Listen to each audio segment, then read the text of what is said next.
ಸುಪ್ರಭಾತ ಹಾಡು ಜೋರಾಗಿ ಹಾಕಿದ್ದ ವಿಚಾರಕ್ಕೆ ಹಿಂದೂ ಮುಸ್ಲಿಂ ಯುವಕರ ನಡುವೆ ಮಾತಿನ ಚಕಮಕಿ ನಡೆದಿರುವ ಘಟನೆ ಬೆಂಗಳೂರು ಗ್ರಾಮಾಂತರ ಜಿಲ್ಲೆಯ ದೊಡ್ಡಬಳ್ಳಾಪುರ ಶಾಂತಿನಗರದಲ್ಲಿ ಆಗಿದೆ. ದೇವರ ಹಾಡು ಜೋರಾಗಿ ಹಾಕಿರುವ ಬಗ್ಗೆ ಮುಸ್ಲಿಂ ಯುವಕ ಪ್ರಶ್ನೆ ಮಾಡಿದ್ದಾನೆ. ಮನೆಯಲ್ಲಿ ತನ್ನ ತಾಯಿ ಮಲಗಿದ್ದಾಳೆ, ದಯವಿಟ್ಟು ಸೌಂಡ್ ಕಡಿಮೆ ಮಾಡಬೇಕು ಎಂದು ಮನವಿ ಮಾಡಿದ್ದ. ಈ ಮಾತಿಗೆ ಅಲ್ಲಿದ್ದ ಹಿಂದೂ ಯುವಕರು ಆಕ್ಷೇಪವನ್ನು ವ್ಯಕ್ತಪಡಿಸಿದ್ದಾರೆ. ಮಸೀದಿಯಲ್ಲಿ ಅಜಾನ್ ಕೂಗುವಾಗ ನಾವು ಪ್ರಶ್ನೆ ಮಾಡ್ತೀವಿಯಾ ಎಂದು ಪ್ರತಿಕ್ರಿಯೆ ನೀಡಿದ ಕಾರಣ ಮಾತಿನ ಚಕಮಕಿ ತೀವ್ರಗೊಂಡಿದೆ. ಈ ಪ್ರಕರಣಕ್ಕೆ ಸಂಬಂಧಿಸಿದಂತೆ ದೊಡ್ಡಬಳ್ಳಾಪುರ ನಗರ ಪೊಲೀಸ್ ಠಾಣೆಯಲ್ಲಿ ದೂರು ದಾಖಲಿಸಿದ್ದಾರೆ. ಈ ಜಾಗಕ್ಕೆ ಬೇರೆಯವರಾದ್ರು ಇತ್ತು ಮಾತಾಡಿದ್ರೆ ನಾನು ಬೇರೆ ಕಡೆನೇ ಮಾತಾಡ್ತಾ ಇದ್ದೀನಿ ಸರ್. ಅದಕ್ಕೋಸ್ಕರ ನಾವು ಯಾರು ಹೋಗ್ತಂಗ ಮಾತಾಡಿಲ್ಲ, ಮಾತಾಡಕ್ಕೂ ಹೋಗಲ್ಲ. ಹೇಳ್ತಾ ಇರೋದು ಏನು ಇಲ್ಲ ಅಂತ, ಏನು ಸೌಂಡ್ ಕಮ್ಮಿ ಇದೆ ಅಂತ ಹೇಳ್ತೀನಿ ಬಿಡ್ರಿ. ಅದು ಅವ್ರ ಭಕ್ತಿ ಮಾಡ್ಕೊಂಡು ಹೋಗ್ತಾರೆ. ಆಯ್ತು, ಒಬ್ರು ಬರ್ತಾರೋ ಇಬ್ರು ಬರ್ತಾರೋ ನಮ್ಮ ಮಾತಾಡಬಾರ್ದು.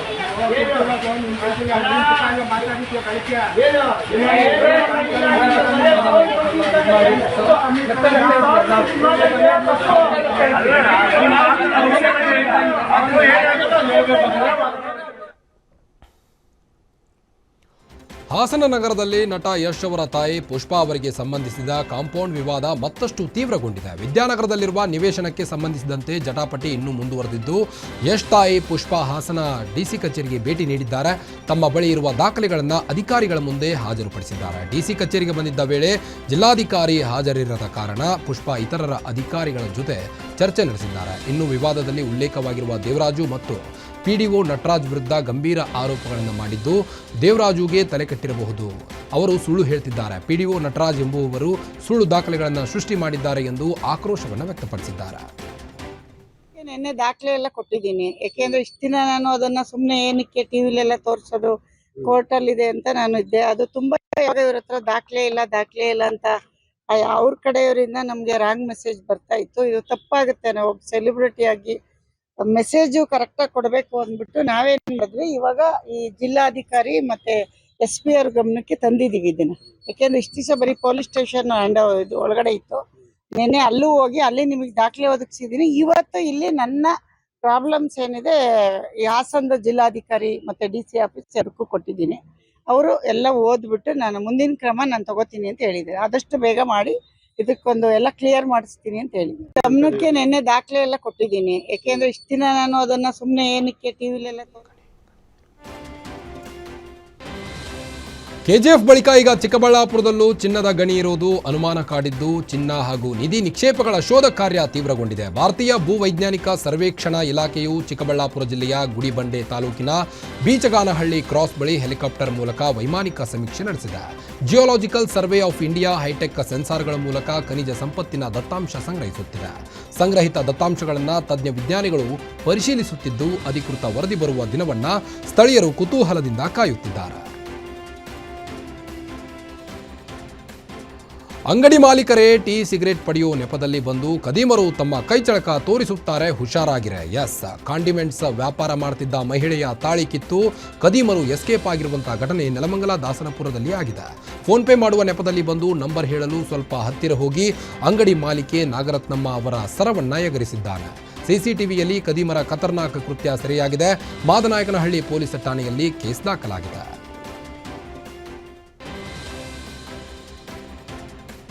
ಕೊಟ್ಟೂರಿನ ತ್ರಿವಳಿ ಕೊಲೆ ಪ್ರಕರಣಕ್ಕೆ ಇದೀಗ ಹೊಸ ಟ್ವಿಸ್ಟ್ ಸಿಕ್ಕಿದೆ. ಮರ್ಯಾದೆ ಹತ್ಯೆ ಎಂದು ಹೇಳಲಾಗಿದ್ದ ಈ ಪ್ರಕರಣದಲ್ಲಿ ಹಂತಕ ಅಕ್ಷಯ್ ಪೊಲೀಸರ ಮುಂದೆ ಸುಳ್ಳು ಹೇಳಿದ್ನ ಎಂಬ ಪ್ರಶ್ನೆಗಳು ಈಗ ಕಾಡುತ್ತಿವೆ.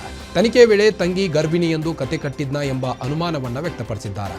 ಮೂವರ ಹತ್ಯೆ ಹಿಂದೆ ಬೇರೆಯದ್ದೇ ಕತೆ ಇದೆಯಾ ಅಥವಾ ಹಣದ ಆಸೆಗೆ ಅಪ್ಪ ಅಮ್ಮ ತಂಗಿಯನ್ನೇ ಕೊಂದು ಬಿಟ್ಟನಾ ಎಂಬ ಶಂಕೆ ಪೊಲೀಸರ ತನಿಖೆಯಲ್ಲಿ ಮೂಡಿದೆ. ಹಂತಕ ಅಕ್ಷಯ್ಗೆ ಬೆಟ್ಟಿಂಗ್ ಹಾಗೂ ಗ್ಯಾಮ್ಲಿಂಗ್ ಚಟಾಗಿದ್ದ ಬಗ್ಗೆ ಮಾಹಿತಿ ಲಭ್ಯವಾಗಿದ್ದು, ಅದಕ್ಕಾಗಿ ಹಣದ ಕೊರತೆ ಎದುರಾಗಿ ಮನೆಯವರನ್ನೇ ಕೊಲೆ ಮಾಡಿದ್ದಾನೆ ಎಂಬ ಶಂಕೆ ವ್ಯಕ್ತವಾಗಿದ್ದು, ಈ ಬಗ್ಗೆ ಪೊಲೀಸರು ಗಂಭೀರವಾಗಿ ಪರಿಶೀಲನೆ ನಡೆಸಲಾಗುತ್ತಿದೆ. ದಾವಣಗೆರೆಯ ಸರ್ಕಾರಿ ಆಸ್ಪತ್ರೆ ಮುಂಭಾಗ ನಡೆದ 2 ಗುಂಪುಗಳ ಘರ್ಷಣೆಯ ಮತ್ತೊಂದು ವಿಡಿಯೋ ವೈರಲ್ ಆಗಿದೆ. ಕಾಂಗ್ರೆಸ್ ಮುಖಂಡ ಆಯೂಬ್ ಪೈಲ್ವಾನ್ ಮತ್ತು ಮಕ್ಕಳು ಹಾಗೂ ಮತ್ತೊಂದು ಗುಂಪಿನ ನಡುವೆ ಗಲಾಟೆ ಶುರುವಾಗಿತ್ತು. ಈ ಘರ್ಷಣೆ ಸಂಬಂಧ ಆರೋಪಿಗಳನ್ನು ಬಂಧಿಸಲು ಹೋದಾಗ ಪೊಲೀಸರ ಮೇಲೆ ಹಲ್ಲೆ ಆಗಿದೆ. ಆಯೂಬ್ ಪೈಲ್ವಾನ್ ಮಕ್ಕಳಾದ ಹಾಸನ್ ಮತ್ತು ಹುಸೇನ್ ಅವರಿಂದ ಪೊಲೀಸರ ಮೇಲೆ ಹಲ್ಲೆ ನಡೆದಿತ್ತು. ಈ ಸಂಬಂಧ ಹುಸೇನ್ ಬಂಧನ ಮಾಡಲಾಗಿದೆ. ಇನ್ನು ಮತ್ತೊಬ್ಬ ಆರೋಪಿ ಹಸೇನ್ ಬಂಧನಕ್ಕೆ ಪೊಲೀಸರಿಂದ ಹುಡುಕಾಟ ನಡೆಸುತ್ತಿದ್ದಾರೆ. ಪ್ರತಿಷ್ಠಿತ ಫಾಕ್ಸ್ಕಾನ್ ಕಂಪನಿಯ ವಿರುದ್ಧ ಸ್ಥಳೀಯ ಗ್ರಾಮ ಪಂಚಾಯಿತಿಗಳು ತೆರಿಗೆ ಪಾವತಿ ಮತ್ತು ನಿಯಮ ಉಲ್ಲಂಘನೆಗೆ ಸಂಬಂಧಿಸಿದಂತೆ ಸಮರ ಸಾರಿವೆ. ಬೆಂಗಳೂರು ಗ್ರಾಮಾಂತರ ಜಿಲ್ಲೆಯ ದೇವನಹಳ್ಳಿ ಸಮೀಪದ ಅಕ್ರಮ ಕಟ್ಟಡಗಳನ್ನು ನಿರ್ಮಿಸಿ ತೆರಿಗೆ ಪಾವತಿ ಮಾಡದ ಕಂಪನಿ ಮೇಲೆ ಪಂಚಾಯಿತಿ ಸದಸ್ಯರು ಕಿಡಿಕಾರಿದ್ದಾರೆ. ಸಾವಿರಾರು ಕೋಟಿ ಕಂಪನಿಯಿಂದ ತೆರಿಗೆ ಬಾರದ ಹಿನ್ನೆಲೆ ಅನುಮತಿ ಪಡೆಯದೆ ಕಟ್ಟಡ ಕಟ್ಟಿರುವ ಫಾಕ್ಸ್ಕಾನ್ ಕಂಪನಿಗೆ ನೋಟಿಸ್ ನೀಡಲಾಗಿದೆ.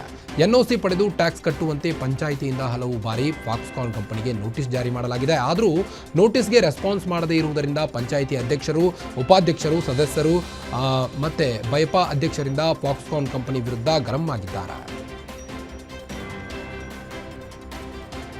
ಕೇಂದ್ರ ಬಜೆಟ್ ವಿರೋಧಿಸಿ ಅಂಗನವಾಡಿ ಕಾರ್ಯಕರ್ತರು ಕಲಬುರಗಿಯಲ್ಲಿ ತೀವ್ರ ಪ್ರತಿಭಟನೆ ನಡೆಸಿದರು. ನಗರದ ಸರ್ದಾರ್ ವಲ್ಲಭಾಯಿ ಪಟೇಲ್ ವೃತ್ತದಲ್ಲಿ ಬಜೆಟ್ ಅಣಕು ಪ್ರತಿಯನ್ನ ದಹಿಸಿ ಕೇಂದ್ರ ಸರ್ಕಾರದ ವಿರುದ್ಧ ಆಕ್ರೋಶವನ್ನು ವ್ಯಕ್ತಪಡಿಸಿದರು. ಈ ಹಿಂದೆ ಅಂಗನವಾಡಿ ಕಾರ್ಯಕರ್ತರ ಬೇಡಿಕೆಗಳನ್ನು ಈಡೇರಿಸುವುದಾಗಿ ಕೇಂದ್ರ ಸರ್ಕಾರ ಭರವಸೆ ನೀಡಿತ್ತು.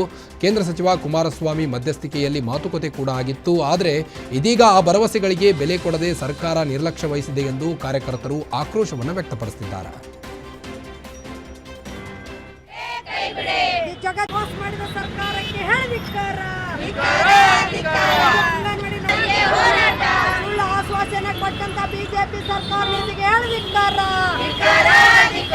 ಡಿಸೆಂಬರ್ 2ರಂದು ಡೆಲ್ಲಿಗೆ ಕರೆದುಕೊಂಡು ಹೋಗಿ ಮಾತುಕತೆ ಅನುಗುಣವನ್ನು ಕಡೆಗಣಿಸುವ ವ್ಯವಸ್ಥೆ ಕೈ ಬಿಡೆ.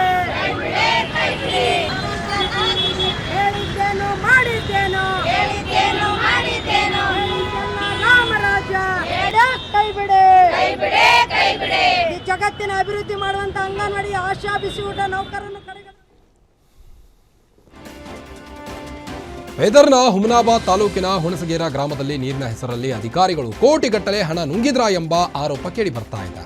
ಜಲಜೀವನ್ ಮಿಷನ್ ಯೋಜನೆಯಡಿ ಸುಮಾರು 1.53 ಕೋಟಿ ರೂಪಾಯಿ ವೆಚ್ಚದಲ್ಲಿ ಕಾಮಗಾರಿ ನಡೆಸಲಾಗಿದೆ. ಆದರೆ ಕಾಮಗಾರಿ ಪೂರ್ಣಗೊಂಡಿದೆ ಎಂದು ಪಿಡಿಒ ಹ್ಯಾಂಡ್ ಓವರ್ ನೀಡಿದ್ರು. ಇದುವರೆಗೂ ಒಂದು ಹನಿ ನೀರು ಗ್ರಾಮಕ್ಕೆ ಬಂದಿಲ್ಲ ಎಂದು ಗ್ರಾಮಸ್ಥರು ಆಕ್ರೋಶವನ್ನು ವ್ಯಕ್ತಪಡಿಸಿದ್ದಾರೆ. ಕಾಮಗಾರಿ ಸಂಪೂರ್ಣವಾಗಿದೆ ಎಂದು ಸುಳ್ಳು ವರದಿ ನೀಡಿದ್ದಾರೆಂದು ಅಧಿಕಾರಿಗಳ ವಿರುದ್ಧ ಗ್ರಾಮಸ್ಥರು ಹಿಡಿಶಾಪ ಹಾಕಿದ್ದು, ನೀರಿಗಾಗಿ ಕಾಯುತ್ತಾ ವರ್ಷಗಳು ಕಳೆದಿವೆ. ಕೋಟಿ ಖರ್ಚು ಮಾಡಿದರೂ ನಮಗೆ ನೀರು ಇಲ್ಲ ಎಂದು ಗ್ರಾಮಸ್ಥರು ಅಧಿಕಾರಿಗಳ ವಿರುದ್ಧ ಹಿಡಿಶಾಪ ಹಾಕುತ್ತಿದ್ದಾರೆ. ನಷ್ಟದ ಸುಳಿಯಿಂದ ಹೊರಬರಲಾಗದೆ ಸಂಕಷ್ಟದಲ್ಲಿರೋ ಮೈಶುಗರ್ ಸಕ್ಕರೆ ಕಾರ್ಖಾನೆ ವಿರುದ್ಧ ಕಬ್ಬು ಬೆಳೆಗಾರರು ಧರಣಿ ನಡೆಸಿದ್ದಾರೆ. ಕಬ್ಬು ಸರಬರಾಜು ಮಾಡಿದ 15 ದಿನದ ಒಳಗೆ ಹಣ ಪಾವತಿಸಬೇಕು. ಆದರೆ 3 ತಿಂಗಳು ಕಳೆದರೂ ರೈತರಿಗೆ ಬಾಕಿ ಹಣ ಪಾವತಿಸದೆ ಕಾರ್ಖಾನೆ ಆಡಳಿತ ಮಂಡಳಿ ನಿರ್ಲಕ್ಷ್ಯ ವಹಿಸಿದೆ ಎಂದು ಆರೋಪ ಕೇಳಿ ಬರ್ತಾ ಇದೆ. ಈಗಾಗಲೇ ಸುಮಾರು 2.5 ಕೋಟಿ ರೂಪಾಯಿ ಕಬ್ಬಿನ ಬಾಕಿ ಹಣವನ್ನು ಕಾರ್ಖಾನೆ ಉಳಿಸಿಕೊಂಡಿದ್ದು, ಇದರಿಂದ ರೈತರು ಆರ್ಥಿಕ ಸಂಕಷ್ಟಕ್ಕೆ ಒಳಗಾಗಿದ್ದಾರೆ. ಕಾರ್ಖಾನೆ ಆಡಳಿತ ಮಂಡಳಿ ಮತ್ತು ಸರ್ಕಾರದ ವಿರುದ್ಧ ರೈತರು ಆಕ್ರೋಶವನ್ನು ವ್ಯಕ್ತಪಡಿಸಿದ್ದು, ತಕ್ಷಣವೇ ಬಾಕಿ ಹಣ ಪಾವತಿಸಬೇಕೆಂದು ಒತ್ತಾಯಿಸಿದ್ದಾರೆ.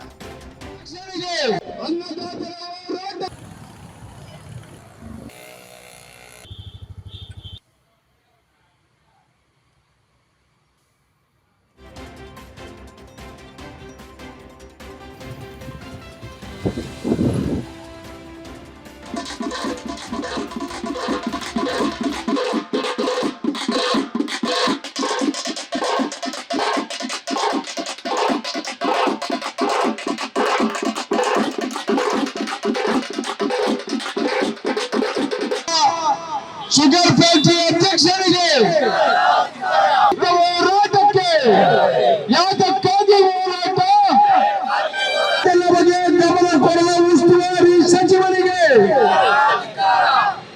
ಗೋಳು ಕೇಳುವ ಸರ್ಕಾರಕ್ಕೆ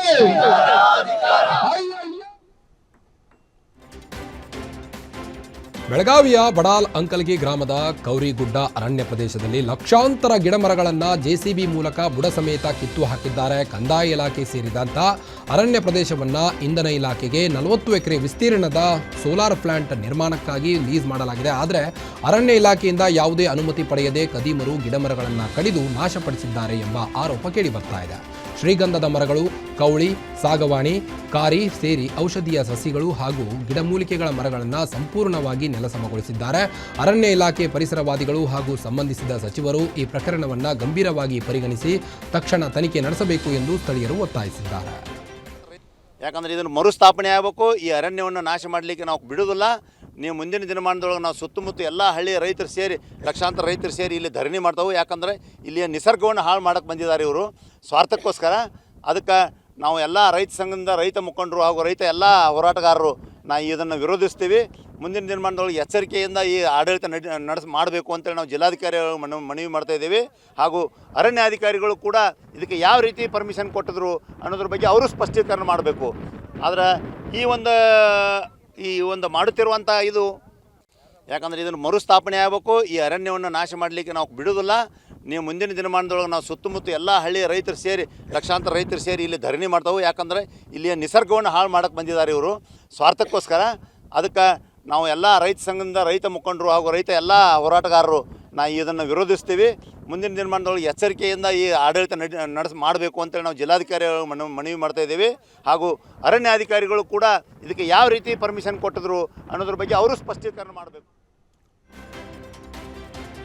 ಗ್ರಾಹಕರೊಂದಿಗೆ ದುರ್ವರ್ತನೆ ತೋರುತ್ತಿದ್ದಾರೆ ಎಂಬ ಆರೋಪದ ಹಿನ್ನೆಲೆ ಕರ್ನಾಟಕ ಗ್ರಾಮೀಣ ಬ್ಯಾಂಕ್ ಮ್ಯಾನೇಜರ್ ವಿರುದ್ಧ ಸಾರ್ವಜನಿಕರು ಪ್ರತಿಭಟನೆ ನಡೆಸಿದ್ದಾರೆ. ಹಾವೇರಿ ತಾಲೂಕಿನ ಕನವಳ್ಳಿ ಗ್ರಾಮದಲ್ಲಿ ಘಟನೆಯಾಗಿದ್ದು, ರೈತರು ಸೇರಿದಂತೆ ಸುತ್ತಮುತ್ತಲ 10 ಹಳ್ಳಿಗಳ ಗ್ರಾಮಸ್ಥರು ಬ್ಯಾಂಕ್ ಎದುರು ಜಮಾಯಿಸಿ ಹೋರಾಟ ನಡೆಸಿದರು. ಮ್ಯಾನೇಜರ್ ಸಾರ್ವಜನಿಕರೊಂದಿಗೆ ಅನುಚಿತವಾಗಿ ವರ್ತಿಸುತ್ತಿದ್ದಾರೆ ಎಂದು ಆರೋಪಿಸಿದ ಪ್ರತಿಭಟನಾಕಾರರು ಇಂದು ಬ್ಯಾಂಕ್ ಬಂದ್ ಮಾಡಿ ಆಕ್ರೋಶವನ್ನು ವ್ಯಕ್ತಪಡಿಸಿದರು. ಈ ಮ್ಯಾನೇಜರ್ ಬೇಡ ಎಂದು ಘೋಷಣೆ ಕೂಗಿದಂತ ರೈತರು ತಕ್ಷಣ ಅವರನ್ನ ವರ್ಗಾವಣೆ ಮಾಡಬೇಕು ಎಂದು ಒತ್ತಾಯಿಸಿದರು.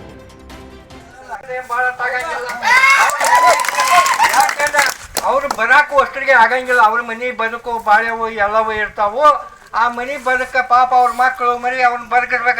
ಇಂಥ ಒಬ್ಬ ಮ್ಯಾನೇಜರ್ ಕೂಟ ಅವ್ರ ಗದ್ದಲ ಮಾಡ್ಕೊಂತ ಕುಂತಲ್ಲ ಅಂದ್ರೆ ಅವ್ರ ಮಂಟಾನ ಹಾಳಬೇಕಾಗತ್ತೆ ನೀವು. ಯಾಕಂದ್ರೆ ಈಗಾಗಲೇ ಸ್ಟ್ರೈಕ್ ಅಂದ್ಕೊಂಡಿರಿ, ಮತ್ತು ಇಲ್ಲಿ ಊಟದ ಪಾಠ ಖರ್ಚಿಗೆ ಅಂತ ಇಲ್ಲೇ ನಾವು ಪಟ್ಟಿ ಹಾಕ್ತೇವೆ. ನಂದು ಅದಕ್ಕೆ ಒಂದು 500 ರೂಪಾಯಿ ದೇಣಿಗೆ ಕೊಡ್ತಾನೆ, ಅದನ್ನ ತಗೊಳ್ರಿ.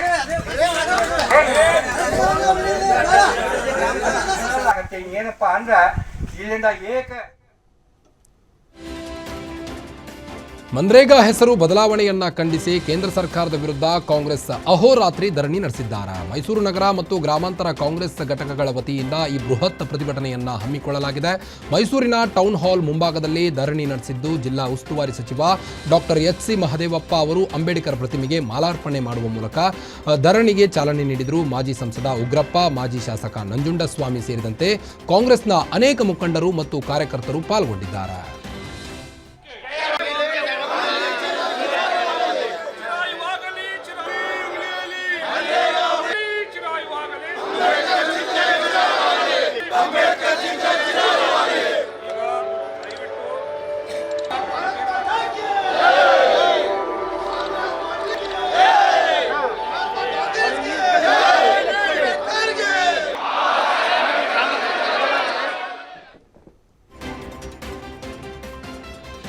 ಶಿವಮೊಗ್ಗ ಜಿಲ್ಲೆಯ ಸೋಗಾನ್ ಕೇಂದ್ರ ಕಾರಾಗೃಹದಲ್ಲಿ ಅಕ್ರಮ ಚಟುವಟಿಕೆಗಳು ದಿನದಿಂದ ದಿನಕ್ಕೆ ಹೆಚ್ಚಾಗುತ್ತಲೇ ಕಾರಾಗೃಹಕ್ಕೆ ಇಲಾಖೆಯು ಡಿಜಿಪಿ ಅಲೋಕ್ ಕುಮಾರ್ ಭೇಟಿ ನಂತರವೂ ಅಕ್ರಮ ಚಟುವಟಿಕೆಗಳು ಮಾತ್ರ ನಿಲ್ಲುತ್ತಿಲ್ಲ. ಭದ್ರಾ ವಿಭಾಗದ ಬೀಗ ಮುದ್ರೆ ಸಮಯದಲ್ಲಿ ಒಳ ಆವರಣದಲ್ಲಿ ಮೊಬೈಲ್, 3 ಕಟ್ಟು ನೀಡಿ ಬೀಡಿ ಮತ್ತು 3 ಸಿಗರೆಟ್ ಪ್ಯಾಕ್ ಹಾಗೂ ಚಾರ್ಜಿಂಗ್ ಕೇಬಲ್ ಪತ್ತೆಯಾಗಿದೆ. ಇನ್ನು ಅನುಮಾನಾಸ್ಪದವಾಗಿ ಸಿಕ್ಕ ವಸ್ತುವನ್ನು ಅಧಿಕಾರಿಗಳು ಹಾಗೂ ಸಿಬ್ಬಂದಿಗಳು ಪರಿಶೀಲನೆ ನಡೆಸುತ್ತಿದ್ದಾರೆ. ಪತ್ನಿ ಅನೈತಿಕ ಸಂಬಂಧಕ್ಕೆ ಬೇಸತ್ತು ಮಗನ ಬರ್ತ್ಡೇ ದಿನವೇ ಹೆಂಡತಿಯನ್ನ ಭೀಕರವಾಗಿ ಹತ್ಯೆಗೈದ ಘಟನೆ ಹುಬ್ಬಳ್ಳಿಯಲ್ಲಿ ಆಗಿದೆ. 27 ವರ್ಷದ ತೈಸಿನ್ ಕೊಲೆಯಾದಂಥ ಮಹಿಳೆ ಮನೆ ಮುಂದೆಯೇ ಚಾಕುವಿನಿಂದ ಕತ್ತು ಕೊಯ್ದು ಗಂಡ ಇರ್ಫಾನ್ ಬರ್ಬರವಾಗಿ ಹತ್ಯೆಗೈದಿದ್ದಾನೆ. ತೈಸಿನ್ ಇತ್ತೀಚೆಗೆ ಅನೈತಿಕ ಸಂಬಂಧ ಹೊಂದಿದ್ದು, ಈ ವಿಚಾರವಾಗಿ ನಿತ್ಯ ಮನೆಯಲ್ಲಿ ಜಗಳವಾಗ್ತಿತ್ತು. ಇಂದು ಮೊದಲ ಮಗನ ಬರ್ತ್ಡೇ ಹಿನ್ನೆಲೆ ಊಟಕ್ಕೆ ಇರ್ಫಾನ್ ತನ್ನ ಸ್ನೇಹಿತರನ್ನ ಮನೆಗೆ ಕರೆದಿದ್ದ. ಈ ವಿಚಾರವಾಗಿ ಜಗಳ ಆರಂಭವಾಗಿದೆ. ಕೋಪದಲ್ಲಿ ಚಾಕುವಿನಿಂದ ಮನಬಂದಂತೆ ಇರಿದು ಇರ್ಫಾನ್ ಚಿಕ್ಕ ಮಗುವಿನ ಜೊತೆ ಎಸ್ಕೇಪ್ ಆಗಿದ್ದಾನೆ. ಬಳಿಕ ಮಗುವಿನ ಜೊತೆಗೆ ರಕ್ತಸಿಕ್ತವಾಗಿ ಕೇಶವಾಪುರ ಪೊಲೀಸ್ ಠಾಣೆಗೆ ಬಂದು ಶರಣಾಗಿದ್ದಾನೆ. ಈ ಸಂಬಂಧ ಗೋಕುಲ್ ರಸ್ತೆ ಪೊಲೀಸ್ ಠಾಣೆಯಲ್ಲಿ ಕೇಸ್ ದಾಖಲಾಗಿದೆ.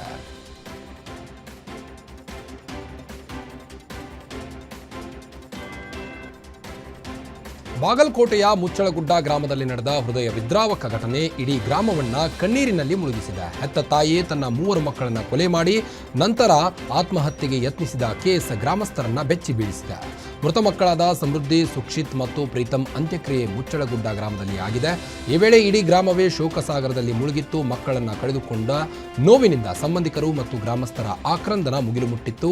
ಈ ಘಟನೆಯ ಬಳಿಕ ಆತ್ಮಹತ್ಯೆಗೆ ಯತ್ನಿಸಿದ್ದ ತಾಯಿ ರೂಪಾ ಆಸ್ಪತ್ರೆಗೆ ದಾಖಲಾಗಿದ್ದರು. ಈಗ ಚಿಕಿತ್ಸೆ ಪಡೆದು ಚೇತರಿಸಿಕೊಂಡಿದ್ದಾರೆಂದು ತಿಳಿದು ಬಂದಿದೆ. ಈ ಘಟನೆಯ ಸಂಬಂಧ ಬಾದಾಮಿ ಠಾಣೆಯಲ್ಲಿ ರೂಪಾ ವಿರುದ್ಧ ಕೊಲೆ ಕೇಸ್ ದಾಖಲಾಗಿದೆ.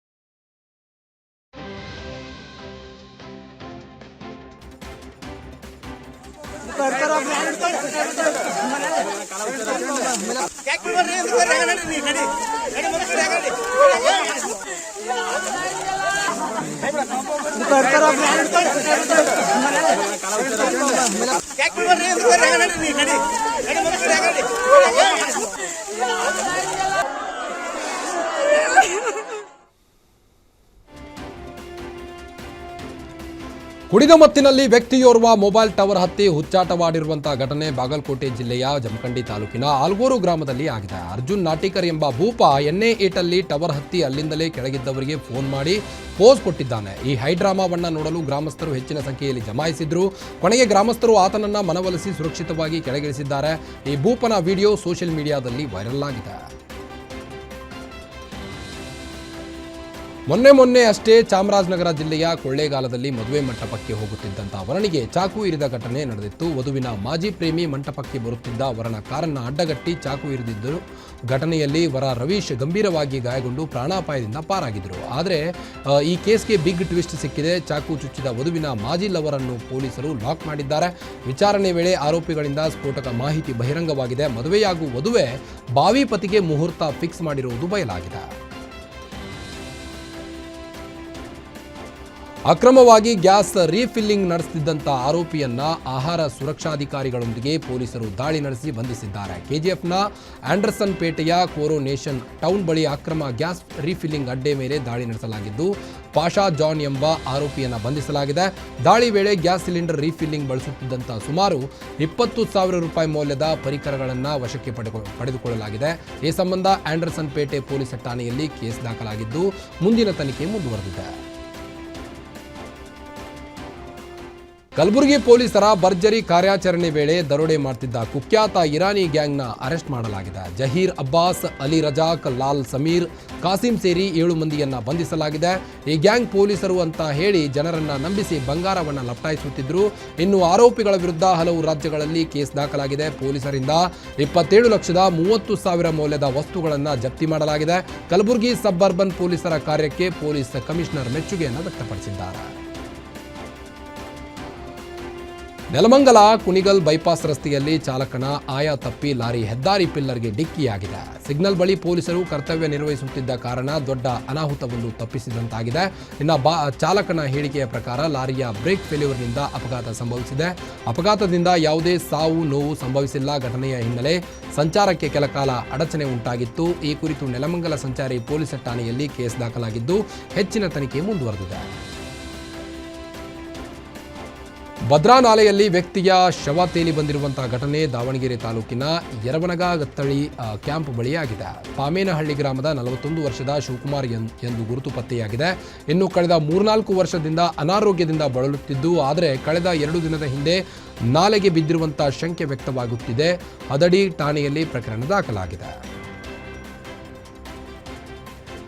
ಹಾಸನದ ಅರಸೀಕೆರೆ ತಾಲೂಕಿನ ಬಾಣಾವರದ ಸಮೀಪ ಭೀಕರ ಕಾರು ಅಪಘಾತ ಸಂಭವಿಸಿದ್ದು, ಕಾರಿನಲ್ಲಿ ಪ್ರಯಾಣಿಸುತ್ತಿದ್ದಂಥ 3ರಲ್ಲಿ ಓರ್ವ ಮೃತಪಟ್ಟಿದ್ದಾನೆ. ಓವರ್ಟೇಕ್ ಮಾಡಲು ಪ್ರಯತ್ನಿಸಿದ್ದಂಥ ವೇಳೆ ಚಾಲಕನ ಆಯ ತಪ್ಪಿ ಕಾರು ಭೀಕರವಾಗಿ ಡಿಕ್ಕಿಯಾಗಿದ್ದು, ಡಿಕ್ಕಿಯ ರಭಸಕ್ಕೆ ಕಾರಿಗೆ ಸ್ಥಳದಲ್ಲೇ ಬೆಂಕಿ ಹೊತ್ತಿಕೊಂಡಿದೆ. ಆ ಕಾರಿನಲ್ಲಿದ್ದ ಇನ್ನಿಬ್ಬರು ಗಾಯಾಳುಗಳನ್ನು ಸ್ಥಳೀಯರು ತಕ್ಷಣ ರಕ್ಷಿಸಿ ಆಸ್ಪತ್ರೆಗೆ ರವಾನೆ ಮಾಡಿದ್ದಾರೆ. ಘಟನೆಗೆ ಸಂಬಂಧಿಸಿದಂತೆ ಸ್ಥಳಕ್ಕೆ ಪೊಲೀಸರು ಭೇಟಿ ಕೊಟ್ಟು ಪರಿಶೀಲನೆ ನಡೆಸಿದ್ದಾರೆ.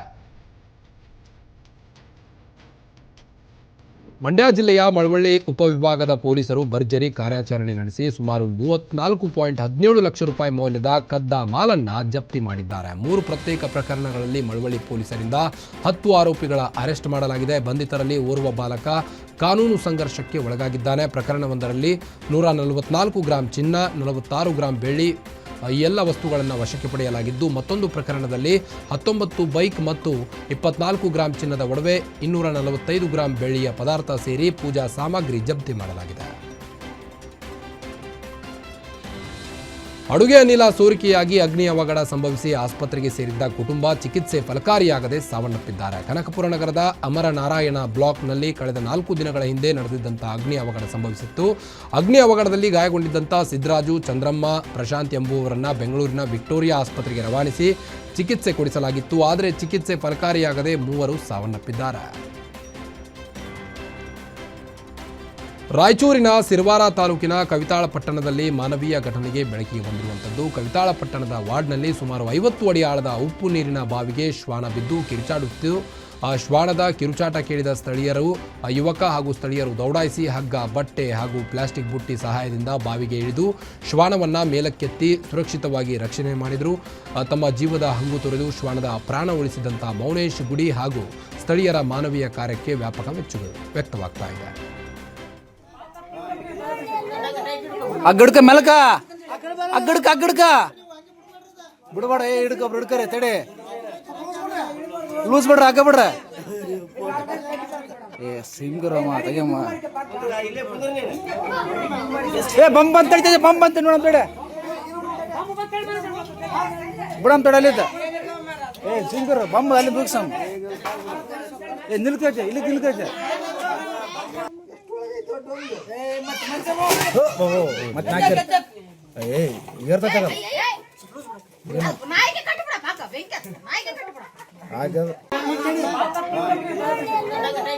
ಅಗ್ಗಡ್ಕ ಮೆಲಕ ಅಗ್ಗಡ್ಕ. ಹಾಸನದ ಲಕ್ಷ್ಮೀಪುರ ಗ್ರಾಮದ ಕಾನಹಳ್ಳಿ ಸಮೀಪ ಕಾಡಾನೆಗಳಿಂದ ಬೈಕ್ ಸವಾರರು ಒಬ್ಬರು ಕೂದಲೆಳೆ ಅಂತರದಲ್ಲಿ ಪ್ರಾಣಾಪಾಯದಿಂದ ಪಾರಾಗಿದ್ದಾರೆ. 2 ದಿನಗಳ ಹಿಂದೆ ಕೆಲಸ ಮುಗಿಸಿಕೊಂಡು ಬೈಕ್ನಲ್ಲಿ ಮನೆಗೆ ತೆರಳುತ್ತಿದ್ದಂಥ ಯುವಕನಿಗೆ ಅದೇ ವೇಳೆ ರಸ್ತೆ ದಾಟುತ್ತಿದ್ದ 2 ಕಾಡಾನೆಗಳು ದಾಳಿ ಮಾಡಿವೆ. ಕಾಡಾನೆಗಳು ರಸ್ತೆಯಲ್ಲಿರುವುದನ್ನು ಗಮನಿಸದೆ ಬಂದ ಬೈಕ್ ಸವಾರ 2 ಆನೆಗಳ ಮಧ್ಯೆ ಸಿಲುಕಿಕೊಂಡಿದ್ದಾನೆ. ಬಳಿಕ ಯುವಕ ಎಚ್ಚರಿಕೆಯಿಂದ ಬೈಕನ್ನು ಹಿಂದಕ್ಕೆ ತೆಗೆದುಕೊಂಡು ಪ್ರಾಣಾಪಾಯದಿಂದ ಪಾರಾಗಿದ್ದಾನೆ. ಕಾಡಾನೆಗಳ ಮಧ್ಯೆ ಯುವಕ ಸಿಲುಕಿ ಪರದಾಡಿರುವಂತಹ ದೃಶ್ಯಗಳು ಮೊಬೈಲ್ನಲ್ಲಿ ಸೆರೆಯಾಗಿದ್ದು ಸೋಷಿಯಲ್ ಮೀಡಿಯಾದಲ್ಲಿ ವೈರಲ್ ಆಗಿದೆ.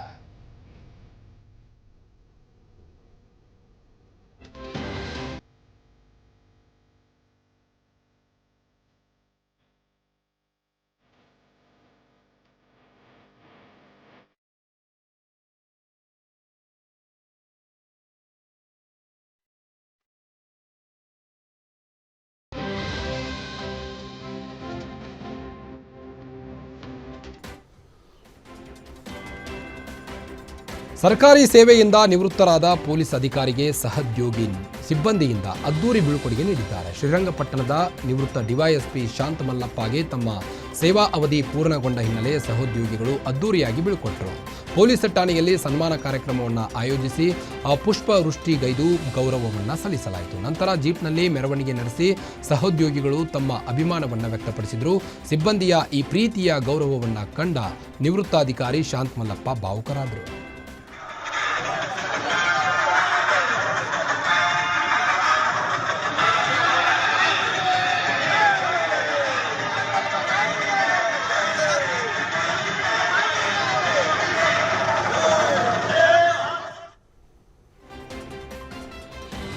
ಭರತ ಹುಣ್ಣಿಮೆ ಪ್ರಯುಕ್ತ ಕೋಲಾರದ ಗಾಂಧಿನಗರದಲ್ಲಿರುವ ಶ್ರೀ ರೇಣುಕಾ ಯಲ್ಲಮ್ಮ ದೇವಾಲಯದಲ್ಲಿ ಶ್ರೀ ರೇಣುಕಾ ಯಲ್ಲಮ್ಮ ಜಾತ್ರಾ ಮಹೋತ್ಸವವನ್ನು ಅತ್ಯಂತ ಅದ್ದೂರಿಯಾಗಿ ಆಚರಿಸಲಾಯಿತು. ಹುಣ್ಣಿಮೆಯಂದು ಪವಿತ್ರ ಬೆಳಕಿನಲ್ಲಿ ಭಕ್ತರು ತಾಯಿ ರೇಣುಕಾ ದೇವಿಯನ್ನ ಭಕ್ತಿಯಿಂದ ಆರಾಧಿಸಿದರು. ಈ ವೇಳೆ ವಿಶೇಷ ಪೂಜೆ, ದೀಪಾರಾಧನೆ ಮತ್ತು ಸುಂದರ ಹೂವಿನ ಅಲಂಕಾರ ನೆರವೇರಿತು. ತಾಯಿ ರೇಣುಕಾ ದೇವಿಯ ಉತ್ಸವ ಮೂರ್ತಿಯನ್ನ ಅಲಂಕರಿಸಿ ಅದ್ದೂರಿ ಮೆರವಣಿಗೆ ನಡೆಸಲಾಯಿತು. ಜಾತ್ರೆಯ ಭಾಗವಾಗಿ ಸಪ್ತ ಮಾತೃಕೆಯರ ಉತ್ಸವ ಪಲ್ಲಿಕೆಗಳು ನೋಡುಗರ ಕಣ್ಮನ ಸೆಳೆದವು. ಶ್ರೀ ಕ್ಷೇತ್ರ ಉಳುವಿಯಲ್ಲಿ ಚನ್ನಬಸವೇಶ್ವರ ಜಾತ್ರಾ ಮಹೋತ್ಸವ ಸಂಭ್ರಮದಿಂದ ನಡೆಯುತ್ತಿರುವ ನಡುವೆಯೇ ಕ್ಷೇತ್ರದ ಸುತ್ತಮುತ್ತ ಅಕ್ರಮ ಜೂಜಾಟ ನಡೆಯುತ್ತಿರುವ ಆರೋಪಗಳು ಕೇಳಿಬಂದಿವೆ. ಜಾತ್ರಾ ಮಹೋತ್ಸವಕ್ಕೆ ಆಗಮಿಸಿರುವ ಭಕ್ತಾದಿಗಳು ಹಾಗೂ ಸ್ಥಳೀಯರನ್ನೇ ಗುರಿಯಾಗಿಸಿಕೊಂಡು ಕ್ಷೇತ್ರದಿಂದ ಸುಮಾರು 100ರಿಂದ 150 ಮೀಟರ್ ದೂರದಲ್ಲಿ ಅಂದರ್ ಬಹಾರ್ ಎಂಬ ಅಕ್ರಮ ಜೂಜಾಟ ನಡೆಯುತ್ತಿದೆ. ಕೆಲವು ಸ್ಥಳೀಯರು ಹಾಗೂ ಪ್ರವಾಸಿಗರು ಭತ್ತದ ಗದ್ದೆಗಳಲ್ಲಿ ರಾಜಾರೋಷವಾಗಿ ಆಟದಲ್ಲಿ ತೊಡಗಿಸಿಕೊಂಡಿದ್ದಾರೆ. ಈ ಬಗ್ಗೆ ಪೊಲೀಸ್ ಇಲಾಖೆ ತಕ್ಷಣ ಕ್ರಮ ಕೈಗೊಂಡು ಅಕ್ರಮ ಜೂಜಾಟಕ್ಕೆ ಕಡಿವಾಣ ಹಾಕಬೇಕು ಎಂದು ಸಾರ್ವಜನಿಕರು ಆಗ್ರಹಿಸಿದ್ದಾರೆ. 200